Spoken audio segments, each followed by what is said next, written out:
ठीक है, चलिए इंडियन माइथोलॉजी की गहराई में उतरते हैं, लिटरली। आज मैं पाताल लोक के बारे में बात कर रहा हूँ, वो लेजेंडरी अंडरवर्ल्ड जिसके बारे में आपने पुरानी कहानियों में फुसफुसाहटें सुनी होंगी।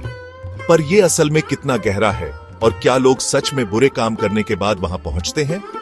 अब हिंदू स्क्रिप्चर्स के हिसाब से पाताल लोक सिर्फ एक जगह नहीं है, ये 7 लेयर्स से बना है जो हमारे पैरों के नीचे एक दूसरे के ऊपर टिकी हुई है। हर लेयर के अपने यूनिक रेजिडेंट्स हैं, नाग, असुर और सभी तरह के सुपरनैचुरल बीइंग्स।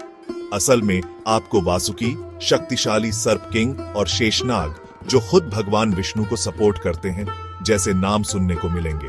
कुछ कहानियां कहती हैं कि पाताल लोक तक सूरज की रोशनी नहीं पहुंचती, लेकिन नागों के सिर पर लगे गहने इसकी जगह रोशनी करते हैं। सोचिए जरा, और ये आइडिया भूल जाइए कि ये सब आग और पनिशमेंट है।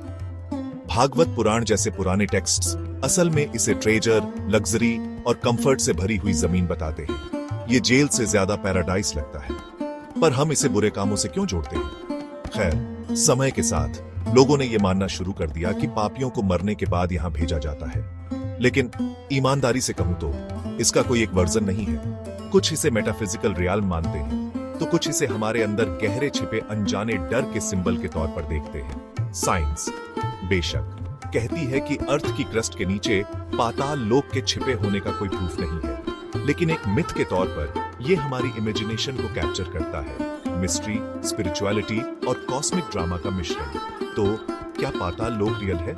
शायद फिजिकली नहीं, लेकिन ये उन कहानियों में डेफिनेटली रियल है जो हम सुनाते हैं और उन रहस्यों में जिन पर हम सोचना पसंद करते हैं।